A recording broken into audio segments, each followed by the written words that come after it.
Hey, it's Thursday at 4:20 p.m. Eastern. That means it's time for office hours, Arroya's weekly session for cultivators to hear from the experts and talk to each other about what they're seeing with their grows. I'm your co-moderator, Kaisha. Mandy, it's our last episode of 2022. Can you believe it? Oh my gosh, episode 49, the last of the year. Oh my gosh, what a crazy year it was. Yeah, no, we're also going live over on YouTube shortly. So yeah, whether you're here live with us or you're over there, make sure you send us your questions. Um, Also, if you're active on social media, be sure you're following us on all of the platforms. So that's Instagram, TikTok, YouTube, and now Social Club. But we have a ton of questions from the last few weeks from you guys. So I'm going to go ahead and throw it back over to Keisha. Awesome, Mandy. Thank you so much. And just a reminder, those of us who are live with us, if you have a question, we're going to tackle your questions first. So feel free to type those in the chat at any time. And if your question gets picked, we'll either have you unmute yourself or I can ask for you. Jason, how you doing? Looking like you're in the holiday spirit over there. Thanks. Yeah, I'm doing my best. We got some wonderful decorations thanks to Mandy, and just happy we're closing out the year on a good note. For real. Yeah. The sweater is dope. Mandy, love that reef, WREEF in the background. We are in the holiday spirit over there. And let's get started. Ready to kick off with our first question? Let's get it going. All right. Cold in the D wrote in with a question here. They wrote, I have Arroya and I've recently integrated with Metric. How do I create a harvest batch? Maybe give us a little overview on that. Sure. And as usual, I'm better with the visuals. Let me just jump in and see if I can't share my screen and get you to ride along with us.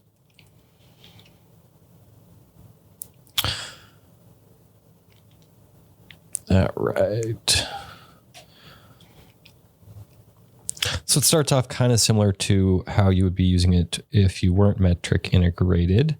But a few things that you will want to start to do before you even actually build the harvest group. First off is we need to know what Arroya or what metric tags that you have. And so you can import those into Arroya. We have two options to do that. You can do it with a CSV export from Metric. It's pretty easy. You just go up in the menu items there and download your available tags list. In this case, we're going to say add new. So in this remaining unused tags section right there, we're going to say add new. And we can either put the first serial number of the roll right there and tell us how many's on the roll. Or you can also just use a file upload. And this is that CSV that I was talking about from Metric. So do that first, and that'll make sure that we know what tags you've been shipped and you can use to attribute your plants and packages. Right here, it looks like we've got 200 unused tags, which is great. That number should always be the same number that you have of unused tags available at the facility. And we'll jump in and make the harvest group. So in this case, we'll go to our production tab, just like any harvest group. We're going to say create new group. In this case, it's going to have any of the unsaved or incomplete unfinished harvest groups. There you go. And you can either resume those or you can start with a brand new group. For this demonstration, we'll start a brand new group. We're going to get it started today. And the grow recipe is just like any other Arroya recipe where it's outlining the different phases and the different parameters, target ranges, tasking, any of that type of stuff, light schedules, and in the future here, irrigations for the different phases and stages of the plant life cycle. So let's actually use just a example that has prop, veg, and flower and dry in it. If you use one recipe that's just for flower, it's going to ask you only for the flower room, and it's going to have you select existing clones to add to that group. In this case, we're going to start fresh and pretend like we're building it from moms. And so our propagation, let's go to prop, veg, flower, we'll go to flower 3 for good luck. And then our dry room, we'll go to dry 1. And we're starting this harvest group today. Let's say we're going to go take some cuttings and we need to make sure this is registered in compliance. I'm going to say add plants. And on the left side here, this is one of the most important pages. This is where we're selecting the mothers that we're taking the cuttings from. A couple ways that you can select those mothers. My favorite way is just by scanning the mom tag, and you can use RFID scanner or you can use a barcode scanner. Another way would be to type in the last 4 or 6 digits and just verify that that matches the rest of them. So in this case, I'm going to type in 8306. Well, let's use the one that's on top, 8304. If you don't type anything in, you can also just use this selection and look through the list of which mothers are available. So if you know the mother, let's make some ice cream sherbet. In this case, we'll use our 18250. And let's say we make 50 clones from that mom. And we want to use this tag. Or excuse me, this is the tag that we're going to use for the clone lot. Again, you can scan it. You can also use the last digits of it. So if we use 675 for this lot, we can select that 675 and let's make 50 of those. And while we're at it, maybe we need, 200 of these ice cream sherbets, and we'll select the next mom that we're taking a cut from. Obviously, we're going to type in the number that we are assigning for the clone lot. And 50.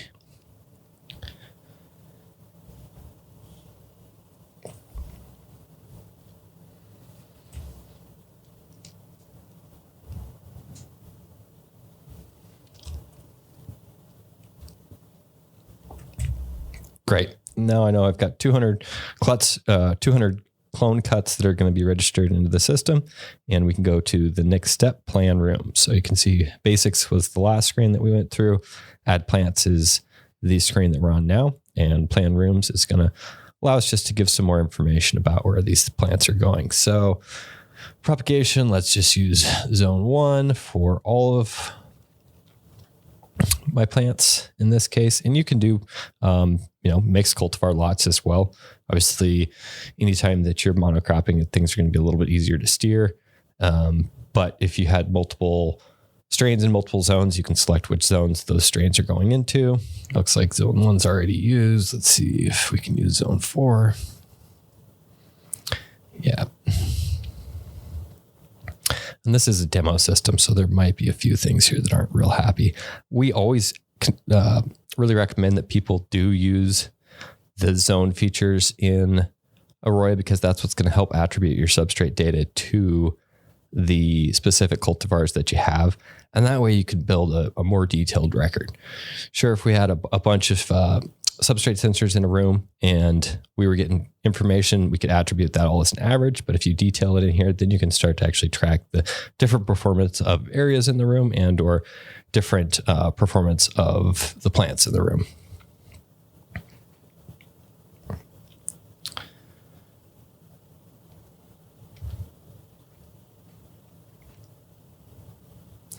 And it's going to say all set up. Great. So we can see the harvest group name. We can see how many plants that we're starting into clone lots. And then we'll see the workflow of this plant life cycle. So we're going to be in clone for 14 days, veg for 14, early flower. Then we're going to hit some vegetative steering and then some ripening generative and finish off with that dry cycle for a total of 6 phases, 105 days. Plan to finish date on 3/30/23. We'll say finish.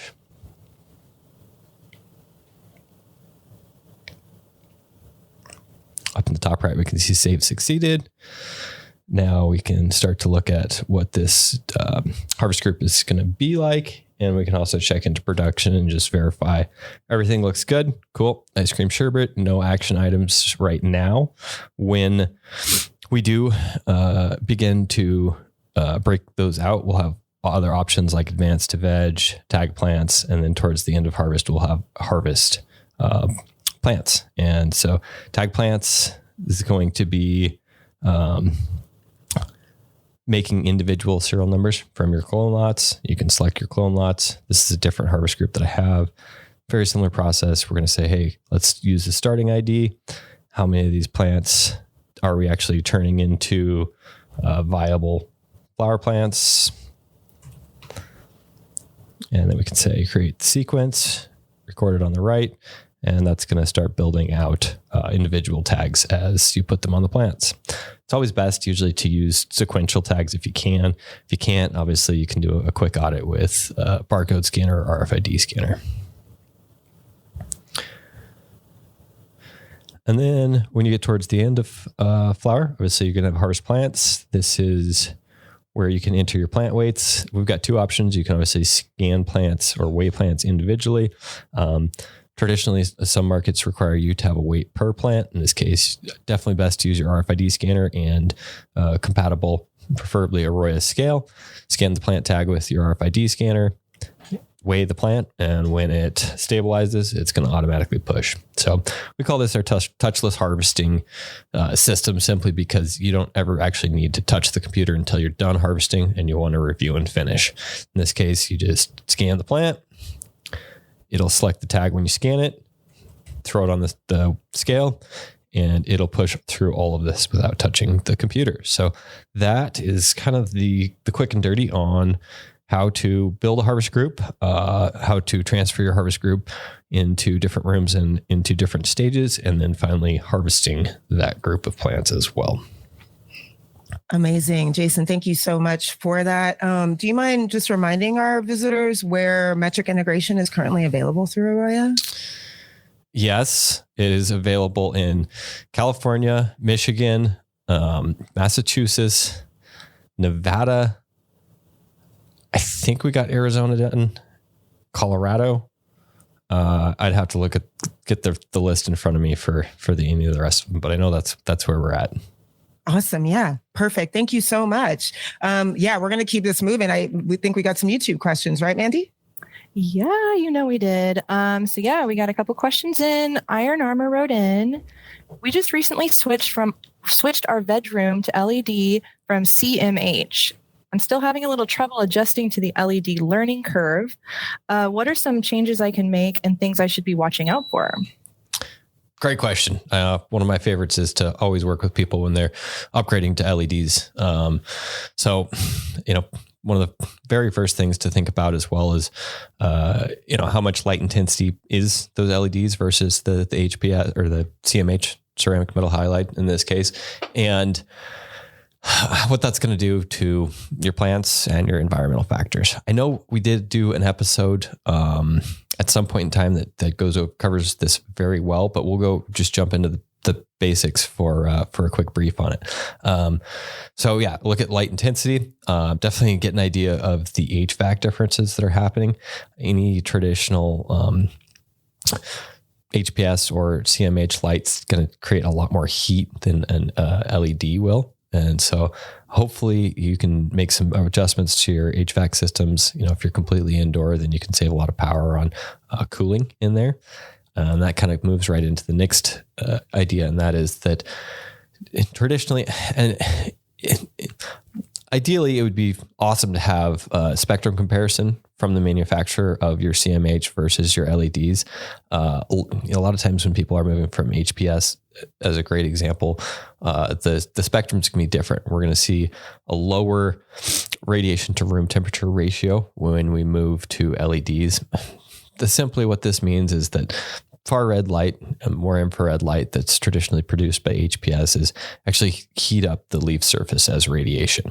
And so, depending on how far off that CMH with the spectrum is going to mean how much you want to change your actual air temperatures in the room. And what we're shooting for is, a really nice VPD. So in a veg room, typically we're looking at, anywhere early veg, say 0.7 to up to 1 towards the end of veg.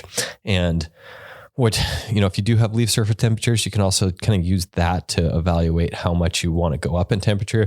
Usually when we're moving from like a HPS to a modern LED, we'll want to up the room temp, 4 degrees or so. Bedrooms usually like to be pretty warm and pretty humid, right? We're trying to kind of mimic a jungle environment to get these plants well rooted, get their infrastructure growing, and enable their their eating habits, their growing habits to be as fast as possible. And so those are kind of the top 3 items to think about when you change it. Obviously, if you've got an Arroyo system and you're looking at root zone, definitely get an idea of what those transpiration rates are in the plants. If you're starting to eat a lot faster, then make sure that you're keeping up with the nutrient and water capacities that plant can take. A lot of times, when you do move to LEDs, they might need a little bit higher EC, a little bit more feed in there as well. Typically, you can cut off a pretty good portion of your veg times if you have improved both environmental factors when you go to LEDs versus a more traditional type of lamp. Awesome. Yeah, it's been a while since we've talked about lighting, but that was a really good rundown. Iron Armor, you'll have to let me know if we have any other follow-ups with that. But moving on down our list, 505 Colt wrote in, pros and cons of cocoa versus rock wool when crop steering. The age-old question, cocoa or rock wool. There's obviously, they're both probably the most popular hydroponic medias right now, and it's for very, very good reason. Advantages of cocoa is it is slightly more forgiving. So it has a higher cation exchange capacity, meaning that it's less susceptible to fast changes or dynamics in root zone EC, just because the molecules are hanging on to the nutrients a little bit differently. It has more of an elbow in its matrix potential curve, meaning that and that's why it's slightly more forgiving in most cases, is our plants are going to start to feel stress before there's actually no water availability in the substrate. When we look at something like rock wool, its matrix potential curve is very linear. And so we can go to almost 0% water content before we're actually seeing irrigation stress in the plant. So when we think about matrix potential, I always like to think about, if I put a straw into a sponge or a substrate, how much vacuum would I have to apply to that straw to get water out of the substrate? And that's just like roots, right? So how much vacuum does a plant's roots have to apply to get the water from the substrate into the cells of the plant? And so for rock wool, it's pretty easy for that plant to dry that thing almost completely out before it has a lot of cellular stress. And with cocoa, a lot of times, it's going to have an elbow, meaning that we might actually visually see a stress response in the plant before it gets to an irrecoverable damage point. So that's one of the reasons that when we suggest people start using rock wool is after they have all of their environmental and irrigation parameters dialed in, simply because you're much less likely to recover from an incident with rock wool than you are with cocoa. I always like to think about it as like, a Lamborghini versus a Jeep. They're both going to get us there. Depends what the road looks like if we want to choose the best product for the trip. And then, there's also other environmental factors. When we compare cocoa and rock wool, it's one that usually people will tell you the information that supports the product that they like to use. So obviously rock wool is a little bit more difficult to recycle. We don't have nearly as many people that are throwing it out in their compost piles. It's something that should be disposed of or provided back to the manufacturer for recycling. Most of the large scale rock wool companies do provide a recycling program to help recover some of the environmental impacts of that. That being said, obviously that's going to include shipping and other types of energy use and environmental impacts. With cocoa, it's very easy to get rid of. I mean, it's a fantastic product. I use it in my garden very commonly. I use it for replanting house pots. It's something that you can build awesome super soil with recycled cocoa. So if you are a facility that has outdoor options, definitely think about recovering some of those indoor cocoa pots for future planting uses. On the negative side, obviously there is a lot of shipping involved. Most of the cocoa is coming from areas like Indonesia and Sri Lanka. And so it's really kind of take your pick on the environmental factors. I personally, I like the fact that cocoa seems like a more natural, digestible product for me to dispose of. That being said, obviously rock wool is a natural product. It's blown basalt. What they do is they superheat basalt rock and they blow it like cotton candy. It's does have some items impregnated into it. And obviously the structure of it makes it a little bit less digestible on the huge scale. So there's some considerations. Interesting. Very interesting. Do you guys want to drop your favorite substrate in the chats? I'd love to know. And then one more kind of logistically I was thinking about, I know we've talked about this in past episodes as well, is just storage. Cocoa usually you can get as a compressed block. And so it is a little bit easier to store large quantities of that, whereas rock wool is going to be in a much bigger type of shape. Usually you're going to get pallets that it's at full size when it gets shipped, and it is slightly more susceptible to damage. If we drop or kick our pallet of cocoa, it's not going to impact the usage of that cocoa. Whereas if we disturb the fiber in our rock wool, it can have a negative impact on how effective it is to grow. That's super important. That would just be the worst, to be shipping it and then ruin it before you even got to plant. Awesome. We did have another question that came through. Kevin Perez wants to know, what would your recommendation be for raising pH runoff from 5.5? Sorry, got another question. 5.5 to 6.2 pH. I raised my light intensity, but soon after my runoff pH continued to go down. And they did come back with some context inputs: 2.8 EC, 6.2 pH, and then 1.0 to 1.3 BPD.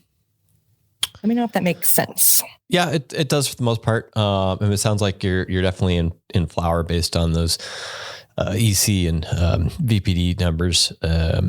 Usually when we see pH drift, it's related to nutrient imbalances in that plant. Sometimes, like in cocoa, we'll see it just natively rise due to the cocoa buffering. Some things to consider here is obviously, make sure that you are getting that substrate wet up with the appropriate pH. I actually like to go in a little bit lower than my typical feed pH if I can for rock wool, simply because there's a wetting agent in there.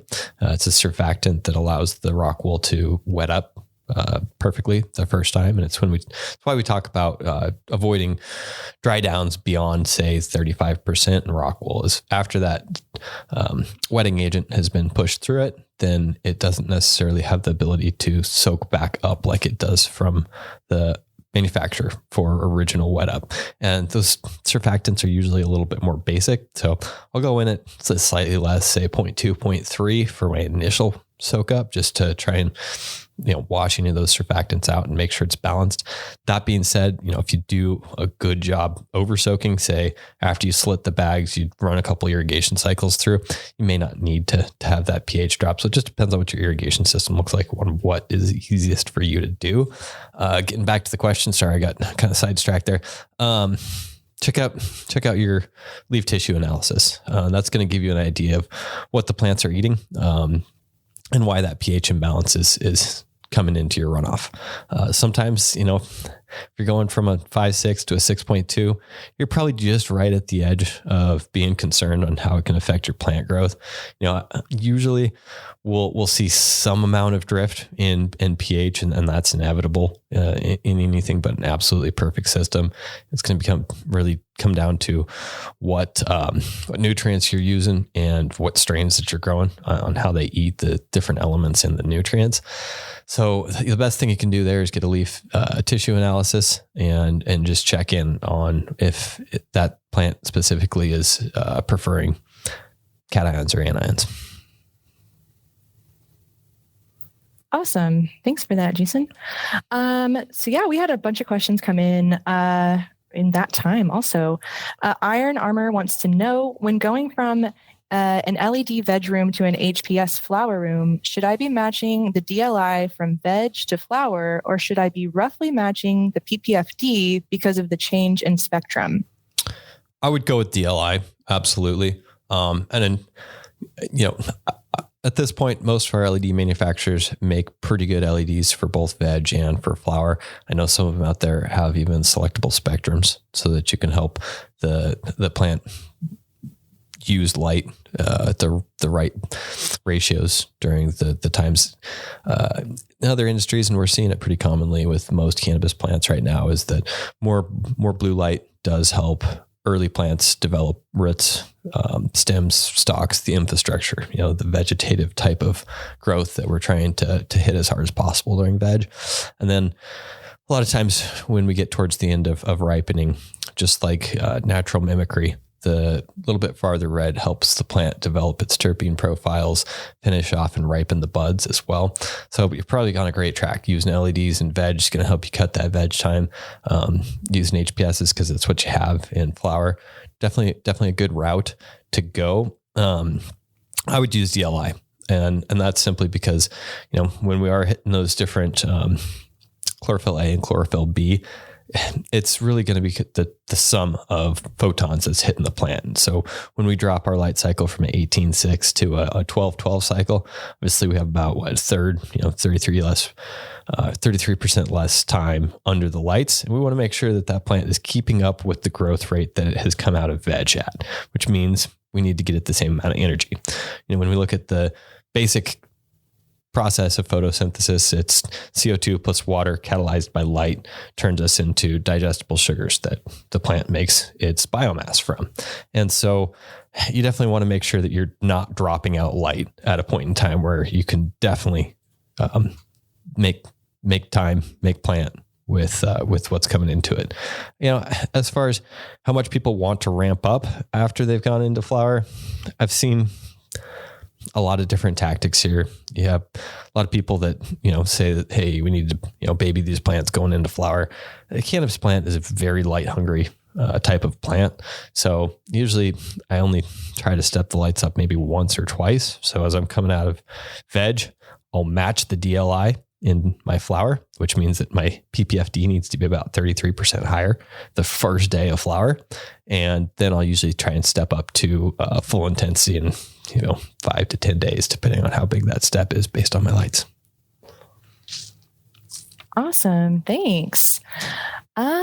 So yeah, we have a ton of questions over on YouTube. Dan wrote in and wants to know, hi, could you discuss ways to minimize plant touches? I've been growing in rock wool with drip irrigation for a few runs now, and my leaves are growing so fast and big that I have to defoliate every week. Oh, the good problems. Ways to reduce plant touching. Well, I think obviously it depends on some of the practices that you're doing now. Using the right substrate sizes is one way to do it. So making sure that we're not doing something like a 4x4 block on a 6x6 block, or making sure that we're vegging in the right size substrate and we're going into flower on top of the right size substrate. Some of the ways that you can help by, help to not have too much foliage is using some of the crop steering techniques that we talk about. So making sure that we're not pushing the plant overly vegetative. And that's just going to help encourage node spacing, encourage that the plant hits the plant height that we want to at the right time to do that. And then obviously get an idea of, what your light penetration is. Anytime that we are at a good light penetration, we're going to be able to control some of that node spacing with our irrigation. If we're doing too low a light, then a lot of times we'll have plants that stretch much more than we want and or make more leaves than we're desiring. That plant is trying to harvest as much light as it can. And so making sure that your environmental factors are right is one way to do it. And then some of it kind of comes down to what's the cost of the labor versus, what do you gain by reducing some of that lower stems? I've worked with clients that do sea of green type of application where they're very heavy on the deleafing and they're trying to get as much A buds as possible. And while that's great, every input is a cost. And so if we can use techniques to reduce our labor, make sure that all of our nutrients and energy are turning into some type of sellable product. Maybe it's worth it in the end to possibly, do a quick machine trimming to get the larvae stuff off that, and then allow our trim teams to process the A buds. Sell out the larf to, either a Snickle Fritz brand or, a swag product, and then make the most of it. And so it really kind of comes down to what some of your distribution looks like and some of your labor staff. How much does labor cost where you're at? How effective are your teams? Obviously, making sure that you are de-leafing the right parts of the plant are some of the ways that can help. Awesome. And make it easy. Yeah. Make it easy for your people to work. I guess that's not specifically related to how you reduce the plant touching, but you can reduce the time that plant touching takes by, making sure that your benches are rolling well, that your aisles aren't so tight that people can't walk past each other to get rid of the waste product. If labor is one of your concerns, make sure the facility is as ergonomic as possible so that your team can work effectively.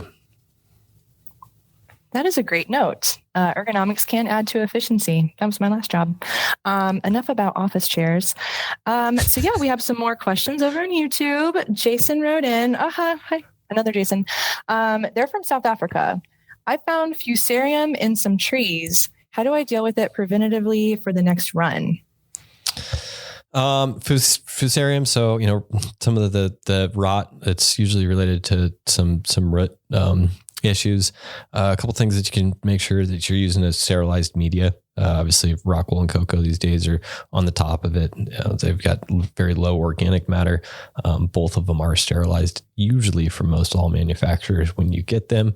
Making sure that you're using clean tools so that you have sanitized cloning practices, that these diseases aren't transferring from mother to clone. And kind of on that same route, if you are still using hard pots, you're going to have to clean them. It's probably one of my least favorite jobs in a facility is cleaning out hard pots. And so I always encourage people to move away from them if they have the opportunity to do so, and move into cocoa bags or Rockwool slabs. Another thing that you can do is also making sure that you're creating a healthy aerobic root zone. So anytime that we see black roots that aren't just beautifully white, a lot of times that's related to a lack of oxygen in the substrate. And there's really the two easiest ways to make sure that you are getting the right oxygen in the substrate is by using low flow drip emitters, so that we're irrigating in smaller pulses. It's allowing for the block to act like a vacuum. Every time we irrigate, it's going to pull fresh oxygen in behind that irrigation. And then another thing is making sure that your irrigation has as high a dissolved oxygen as you can to support the healthy root zone. And, there's a number of ways people do that, nano bubblers and air stones in their irrigation tanks. Really the easiest is making sure that the water temperature of your irrigation lines isn't too warm and isn't too cold. That way we can, keep the dissolved oxygen as high as possible. Ratio of dissolved oxygen, the solubility of any gas in a liquid decreases as the temperature of the liquid goes up. And so, if we're keeping it, say in that 67 degrees range, that's usually going to be about right for not shocking the roots and maintaining a higher dissolved oxygen. We love a healthy root zone. Awesome. Yeah, that's it for the questions over on YouTube for now. So I'm going to pass it back over to you, Kaisha. Amazing. Thank you so much, Mandy. And one of my favorite things about all of these platforms that we're on, there's a lot of resource sharing happening on YouTube. So we love that. Love seeing the conversations going. Diane posted a comment here. Too much nitrogen can cause you to defoliate. That often also is pertaining to that earlier question. So thank you for that, Diane. And then also our teammate, Rachel. Shout out to Rachel. Good to see you. Clarified the states that Arroya's metric integration is currently available. So I wanted to clarify for everybody. That's in California, Colorado, Massachusetts, Maryland, Maine, Michigan, Montana, Nevada, and Oklahoma. Woo! All right. Thank you, Rachel. Yes. Takes a village, y'all. All right. Moving on to the next write-in question here. This one came in from Terp Daddy. They wrote in, does giving multiple irrigation signals to the plant in veg versus giving huge drybacks and then completely saturating the pot increase or decrease metabolism in the plant? Yeah. So always going to start off here by talking about a balance. And in veg, usually we're going to shoot for a little bit smaller drybacks. Yes, irrigation events do trigger plant growth. And so in general, we'll want to have a little bit wider irrigation window. We'll want to do multiple shots. Say if the plant can take it, 6 to 8 might be a decent place to start in veg. And that's just going to depend on how old the plant is and how big of the substrate that you are using. But yeah, it is a balance. We do want that plant to build biomass as fast as possible, stem stalks and other things so that we can flip it a little bit. I know it's a little bit vague, but we've got so many factors in there as far as is the environment right? Is our substrate size appropriate for the size of plant that we're going? Are we vegging too long? And we need to get those plants into a flowering stage and start to push them more generatively and decrease that irrigation window and decrease the number of shots. But typically, yes, you're right. We'll want to have more smaller shots when we're trying to steer vegetatively. And that does include during the veg phases as well. The early veg, 18-6 light cycle. Beautiful. Thank you, Jason. Diane, we see your comment here. Low light level also is going to turn out too much leaf. So that's another dropping some more knowledge here. Love that. All right, Mandy, I know we got more live questions from YouTube. Sending it over to you. Oh, yeah, it's popping over there. So Ismail wrote in, where can I find a feeding schedule for irrigation times for both veg and flower? Automation is new to me, and I've been following for a while now, and I've just begun getting more and more into it. I'm hearing different things everywhere I look. Love y'all. Thanks. Well, I'll go out there and just tell you where I like to see some of the information, and someone does disagree that probably the absolute best starter irrigation schedules come right from Kaisha-dyan. Surprisingly enough, that's your substrate manufacturer, and they have some pretty nice white papers on how to get stuff growing. I also like the Floraflex tech support Instagram. They do a fairly good job walking through the introductory steps to P1 and P2 irrigations and how that can affect plant growth and give you kind of an idea on how to make the calculations. We do, if you're an Arroyo customer, we've got our cultivation quick start guide, which probably should have been my first answer. But that's okay. And then, I think there's some other companies out there. If maybe we've seen Front Row, Athena, some of those guys are starting to produce some materials in there to help everyone utilize their products. There's a ton of information out there. Really, if you just Google search crop steering or irrigation strategies, cannabis, you're going to get it. And really, the best thing that you can do is read from multiple sources before you begin. That's because there is no exact right strategy. So when we start with how we want to get it done, we have to kind of take accumulation of how are all these other companies recommending this to work, and how does that fit my specific application?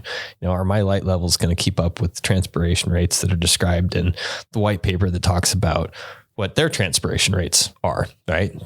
Some of this stuff is based on an outdoor where we might have extremely high PPFD.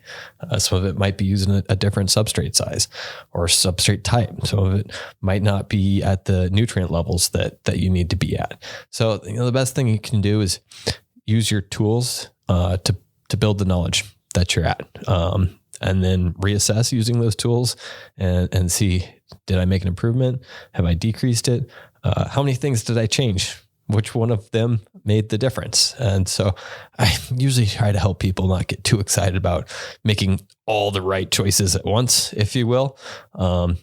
Before you begin, try and get the best solution that you know how. And obviously, since you're asking questions here, use our resources as well. Watch office hours for as many hours as you'd like. I'm sure that there's a ton of things in here that can help anyone get started on the right irrigation schedule. Early in the show, we probably did 10 or 15 episodes specifically dedicated to crop steering and talking about P1s and P2s and how you can evaluate how many shots, the right size of shots, and the timing of those shots for your application. Awesome. Thanks, Jason. We got a couple more questions over on YouTube. Iron Armor wants to know, as for climate, from transitioning from LED veg to HPS flower, should I be adjusting the flower room's temperature and relative humidity to match the leaf surface temperature and room's VPD to what it was in veg? It's probably not a bad route to go. I would definitely probably be a little bit cooler as just a starting baseline. And that's simply because that plant's going to feel slightly hotter environment, even if our temperature is been dropped in that HPS. So that's that radiation to room temperature ratio that we'll talk about. Some more advanced agronomic books do talk about this as well. It's nothing that's new and specific in agriculture. It's just that a lot of times for indoor growers, it's not something that we have thought of for cannabis. So definitely make sure that you are taking that route. You might not need to drop it all the way to match perfectly, but that would be the starting point I would go for. Awesome. Thanks for that advice. Diane has a couple of questions about boron. So what's a good boron level for my tissue analysis? And the second question is, for how much boron should we aim for in stretch? I can't give you exact numbers for the boron concentration on that. Best thing that you can do is document what those boron levels differentiate between different runs and which runs match the plant morphology that you want. Awesome. Diane, yeah, you'll have to let us know if you find any resources out there, but yeah, let us know. That's it for YouTube right now. So Kaisha, I'm going to pass it back over to you. Thank you, Mandy. All right, the questions are coming fast and furious. And just a reminder to those who are on Hangouts, now's your chance. We got 20 minutes left in the final episode of 2022. So drop your questions in the chat and let's get them answered. All right, I'm going to ask this one. Northern Grown Turs asked, what does a proper flush look like? That seemed like a fun one to talk about in the last episode of the year. Thoughts on that, Jason? Yeah. So a proper flush doesn't use the term flush because I think there's just so much different usage or application of what people mean when they say flush. I'd like to call it ripening. For some people, what I say is ripening is exactly what they're doing for flush. The thing that I like to use ripening is because I'm talking about the goal in the plant, and there are many strategies to get to that goal. And a lot of it actually has to do with getting the plant to the right age, using the right environment at those points, and not specifically what you do exactly when you get to the ripening stage. For me, I'm going to like to keep that VPD up at say 1.4 just to help me avoid any molds, mildews, botrytis towards the end of the cycle when I'm most liable to get that. Obviously, when I've got huge colas and stuff, it's a time where we need to keep it a little bit drier just to optimize our chances of having a fully harvestable crop. Mm-hmm. And the reason I don't like flush is because a lot of people historically have gone to no nutrient content in their irrigation when they say that. And so that's usually definitely not what you want to do. That big of change is going to starve your plants out. It can build necrotic sites in those big colas and encourage some of the pests and molds and mildews to be attracted towards the bud. Another thing about going to no nutrients is it's such a quick change to the plant that you're not going to see positive results. So usually I like to, kind of taper it down towards the into the cycle. And depending on how long the cycle is, it might be anywhere from say 5 days to 10 or 12 days. A lot of times we'll talk about half or 3/4 nutrient levels. We have seen some people that actually adjust their nutrient balances and really try and taper out, make sure that there's no nitrogen in the irrigation towards the end. But we do want to make sure that plant has food.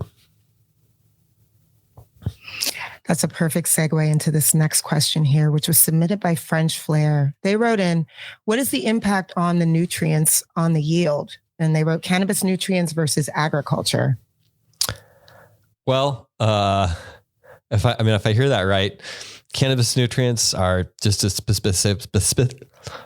specific blend of nutrients, and most big agriculture, they just have their nutrients blended custom for specific different plant types, for different specific application methods. And cannabis, a lot of the companies, they're just getting a custom blend that they know works well for cannabis in specific. So it's not like there's really anything different in the actual elements, into the molecules. It just comes down to the blend rates and the concentrations of those molecules. And simply because, I'm not a nutrient scientist, I like to usually just tell people the brands that we see customers be successful with.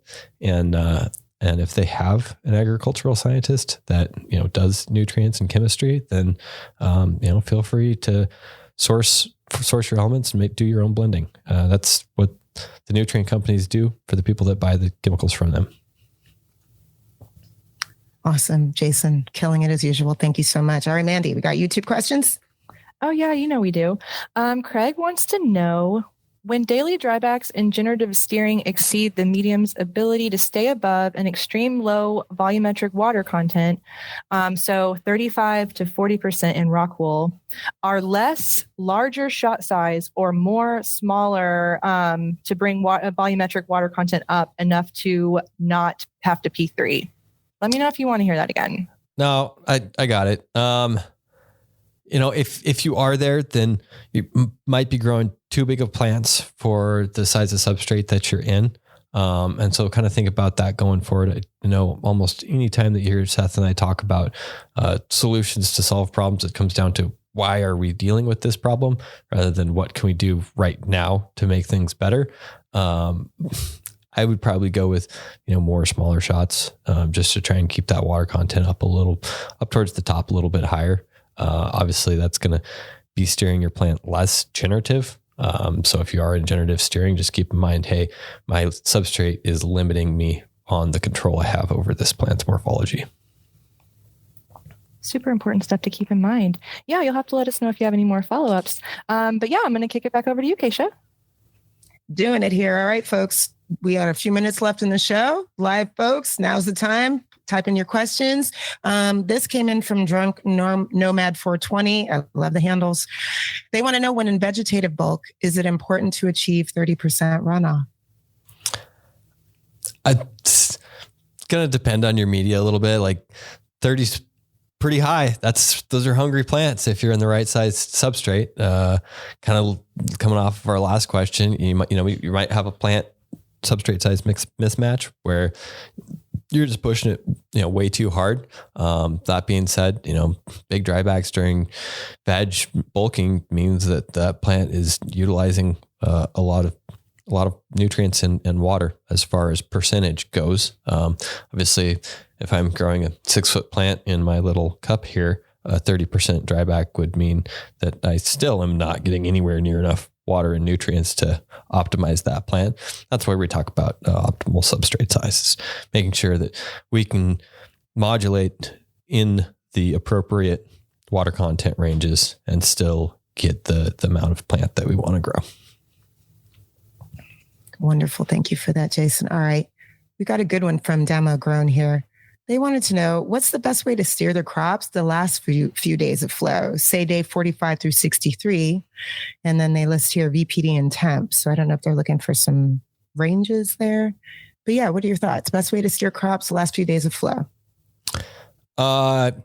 Yeah, kind of goes down to what we were talking about with riping. I mostly just hit on irrigation there. For environments being in, say, 1.4 would be the type of VPD that I try to hit. Obviously, at night you can have a little bit lower VPD. Just really try to avoid VPD swings, especially towards the end. Those are the kinds of things that can get you into trouble. And the reason that I do mention that was because of night day temperature differentials. And depending on, what kind of strain that you're running and how much purpling you need into it, that night-day differential, usually when it's increased, it'll help the plant produce anthocyanins. And that's what's responsible for the purpling color in cannabis and also in things like blueberries and huckleberries. And in a lot of markets right now, especially, it is a more desirable product. And so we'll see, 10 degree, maybe a little bit more than that night-day differentials. And you want to make sure that you're modulating your humidity to keep those VPDs nice when you are doing that big of a change. And obviously when we do that, if we can taper it, if our systems allow us to taper it rather than, going from, hey, we're at 75 and now we're at 65. And maybe we saw, 10 or 15% humidity change. Let's taper those out over an hour or 2 hours if we can, just to kind of help the environment attribute to it. There's some interesting literature on tomatoes on how actually, doing that at specific times in relationship to lights on, lights off have enabled people to get slightly more biomass on their products. But, until we get a little bit deeper into the science of cannabis, probably nothing that I'd get too wild about, unless you got a good R&D room and you've read a lot of those tomato papers. Always learning, never stops, right? All right, we're going to keep going here. Drunk Nomad wrote in. Oh, wait, sorry, Mandy. Yes, YouTube. What's going on there? Yeah, we just had a follow-up from Craig about his daily drybacks. So he says, next round has half the veg time. Thanks so much. I've been giving fewer shots, so we'll change tomorrow. Cool. Awesome. Awesome. All right, back to you, Kaisha. Changing lives over here. I love it. Okay. Drunk Nomad wrote in, how often should I water when using Royal Gold Tepper as my substrate? I hadn't heard of that particular substrate before, so I thought that was a cool question. What are your thoughts, Jason? I've grown a lot of cannabis in Royal Gold Tepper, and I think that you're going to need to use some sensors and watch what your water contents are and what your transpiration rates, the dry down in there is, as far as the number and the amount of irrigation. Kind of just comes down to our fairly basic P1, P2 irrigation strategies. Are we trying to build infrastructure so that we have enough plant to produce as much bud as possible, or are we trying to produce more buds because we've got the infrastructure that we need?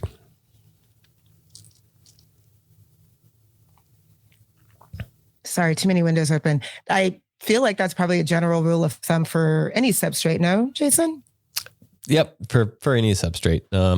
And that's kind of why looking at water content and EC is such a universal tool. Anytime that we have some type of media that we're growing with, we want to be making sure that we're staying in the ranges that keep that media effective. Wonderful. Thank you so much. All right, over back to you, Mandy. Man, so many questions today. So Diane has a question. Can I switch from calcium nitrate to calcium sulfate after stretch? Because my plants won't need that much nitrogen after stretch. You can. It's something that you might do a little blend or mixing with and not do an instant change. And best thing that you can do is document, hey, here's when I did it. Here's how much I changed of it. And without limiting some of the sources of those chemicals as well, and just get an idea of how that affected your plant growth. So give it a shot. I personally haven't, so I can't tell you. It's all about documenting and living and learning. All right, back over to you, Kaisha. Thank you, Mandy. All right, we got a write in here from Guatemala. Andres 420 wrote in, can't get fully white ashes. I use RO water to flush and reach 73 ppm, but not enough. I use general hydroponics because he's in Guatemala. We're not there. So wanted to get your thoughts. What advice can we share with Andres 420?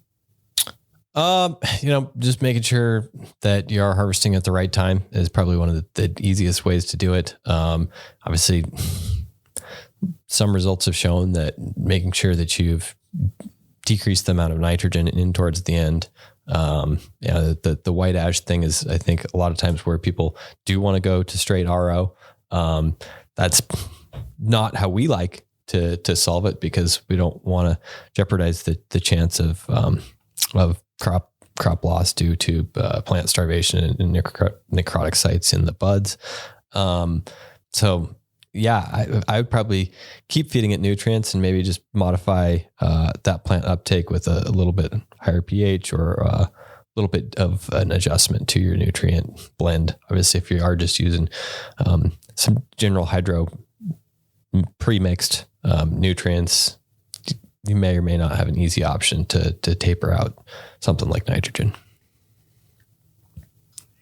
Awesome. Thank you for that, Jason. Good luck, Andres. Keep us posted. Let us know how we can help. Okay.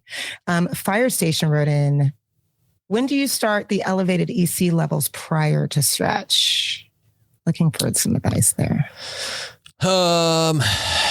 Yeah, sure. So, I mean, prior to stretch, so like if we're coming out of veg, I guess that's probably what it's talking about here. Like, rooting in, periods when we're getting into a new media.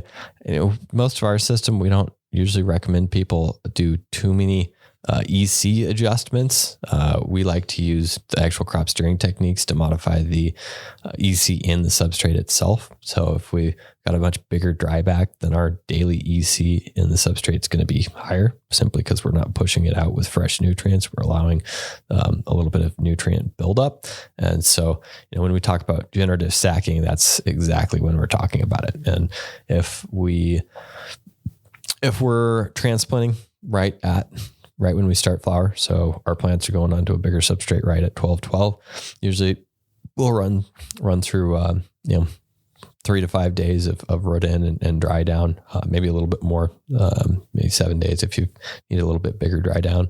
And then that's right when we'll go into generative stacking and letting that EC build up in the substrate simply by reducing the time that we're irrigating and reducing some of our runoff. So, feed ECs are going to depend on the nutrients that you're using, light sources and environmental factors. And historically, we've seen that higher ECs in the plant can have benefits at this point, just based on some of the qualities of the nutrients versus what maybe 10 years ago people were doing in their medias. And so, get a system that can tell you what those ECs are over time, because when we talk about ECs, sure, feed ECs pretty easy to capture, right? When we're looking at nutrients in solution, they're not going to change too much unless we change the rate that we're injecting them to, or we add more in a batch tank, for example. Whereas the nutrients in our substrate is always going to be dynamic. As our plants are using up water content, we're going to see some concentration of those nutrients usually go up. If we're already low in nutrients, we actually might see it go down if the plant is eating nutrients faster than the concentration is increasing due to water content loss. And so having an idea of what those trends look like, one, it gives you exactly knowledge of what the plant is feeling in the substrate, what your EC at the plant is. And then two, how you can best modulate your practices in order to get those ECs where you want them. Thank you for that, Jason. This episode is really, we're talking a lot about substrates. So this is great. Great way to close it out. All right. I have one more question. It's a multi-parter. I'm going to read the whole thing. If you need me to break it down, I'll break it down. All right, here we go. Dave Ray wrote in. I'm trying Char Coir BioPot compressed cocoa, 3-liter pots next round. Any experience with these? They stay stabilized for pH 6 to 6.5 and that they're high CEC. What feed pH should I be aiming for? And then he's just wondering, any other tips? Going straight from clone into them, quick few eat veg, then flour. Should I be targeting the same drybacks for ProMix in 3-gallon pots as I would in cocoa? I'm able to get 1% drybacks per hour currently during the day. Day 22 of flour. Side note, my peak moisture I'm able to achieve is 44%. Low of the days has been 19%.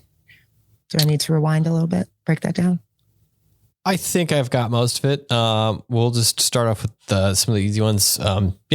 Charcoal's been a pretty long-term producer of cocoa, and for the most part, they're pretty well regarded. So not a bad product to use. I don't know that they're the most popular with really high quality growers right now, but they've definitely proven their value in the industry. And pH as far as going into cocoa, usually I like to be about 5.8 to 6.0. Maybe get a little bit higher towards the end of the cycle just to help the nutrient balance in the plant stay where we want it to be. And so, next question for how is that different than something like, Pro Mix? One, you're not filling pots. That's definitely nice. I think in application, there really shouldn't be that many differences. You're definitely going to see some changes as far as how that water is retained and how the nutrients build or release from the substrate.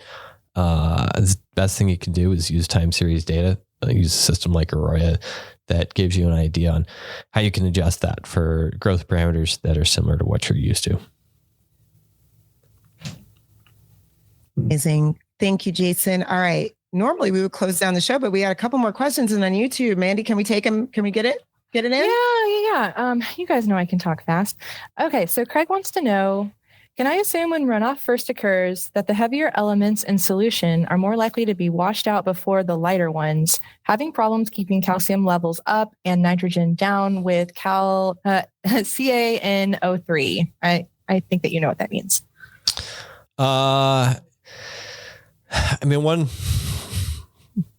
One aspect is going to be, how long has that nutrients been into the rock wool? Like how long since it was blended in solution? So if you are hitting a lot of shots in a short duration, there's a chance that some of those haven't settled yet and towards the bottom. But probably going to be a little bit heavier nutrients are going to settle towards the bottom just because of gravity. Not something I've actually specifically really ever looked at or thought of. If our plants have a well-established root zone, I don't think it's going to matter. The plants will actually grow roots in the most preferential solution possible. If I had 2 cups here and the plant was right in the middle with some roots in both sides, I could modulate the EC of either cup and the plant's going to grow more roots in the one that it prefers. So kind of a fun experiment, if you want to see it in application. So, as far as how that actually, affects the roots, probably not a ton. Sure, it's going to affect the nutrient balance and the EC levels if we're on a very, very low runoff amount. Keeping an eye on your pH is how you're going to know if this is actually happening or not.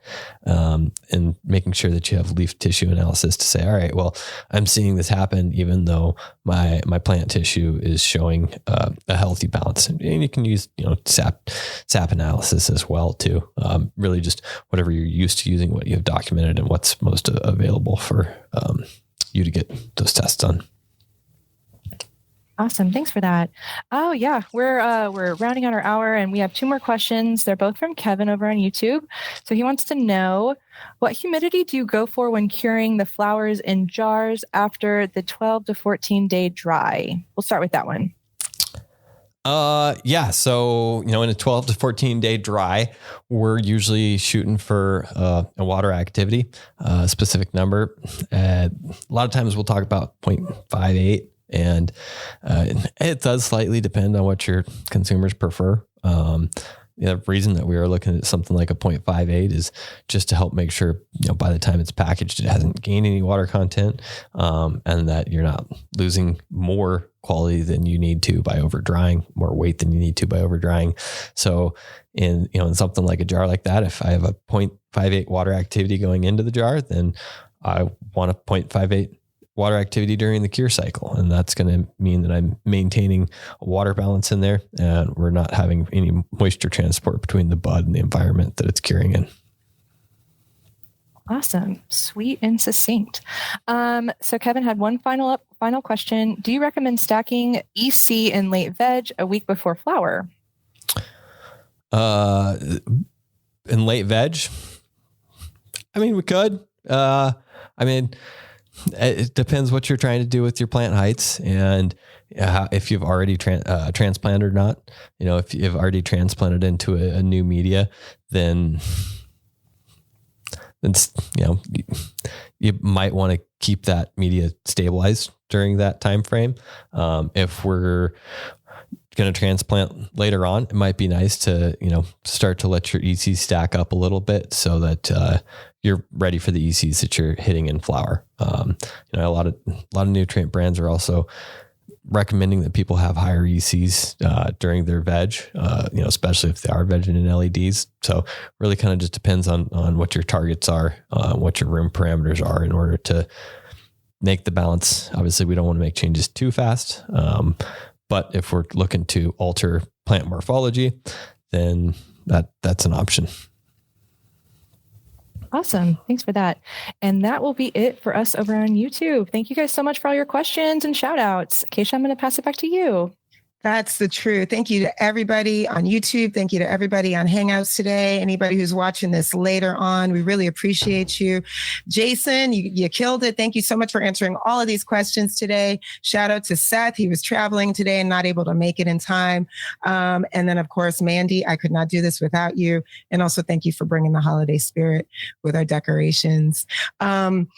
You know, we do this every Thursday. This is our last session of the year, but, you know, the best way to get answers is to join us live, and hope you'll continue to join us for Office Hours Live into 2023. If you're looking to learn more about Arroyo, book a demo, and our experts will walk you through all the ways it can help improve your cultivation production process. And of course, if there's a topic you'd like us to cover in Office Hours, feel free to post questions anytime via the Arroyo app. Drop them in the chat anytime. Send us an email to support.arroyo@metergroup.com. And of course, a DM over Instagram. Send us a message on Social Club. We are on all the socials.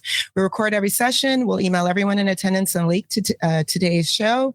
It'll live on our Arroyo YouTube channel. Like, subscribe, and share while you're there. If you find these conversations helpful, please do share with your network, spread the word. That's a wrap for 2022. Happy holidays, everybody, and we'll see you in January of 2023. Bye. Nice work, team.